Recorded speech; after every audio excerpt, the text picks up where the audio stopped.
Hello guys, welcome to our channel. இன்னைக்கு நம்ம butter mushroom gravy எப்படி செய்யுதுன்னு பார்க்கலாம். கடாயில் 2 ஸ்பூன் எண்ணெய் 2 ஸ்பூன் நெய் ஊற்றிக்கோங்க. சீரகம் 1 ஸ்பூன் போட்டுக்கோங்க. இந்த மூணுத்தையும் நல்லா அரைச்சிக்கோங்க. அரைச்சி வச்சதை சீரகம் போட்டு பார்க்கலாம் போடுங்க.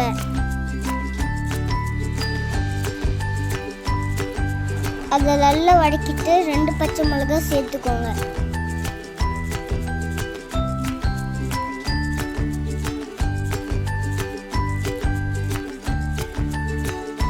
அடைச்சி வச்ச தக்காளியும் ஊற்றிட்டு நல்லா கொதிக்க விடுங்க.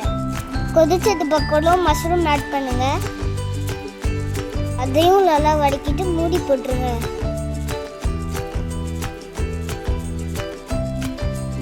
அது நல்லா கொதிச்சு வந்து பக்கம் 2 ஸ்பூன் மிளகாத்தூள், 2 ஸ்பூன் மல்லித்தூள், 1 ஸ்பூன் கரம் மசாலா, 1 ஸ்பூன் சீரகத்தூள், கொஞ்சோண்டு மஞ்சத்தூள் இதெல்லாம் போட்டு நல்லா வதக்கிக்கோங்க.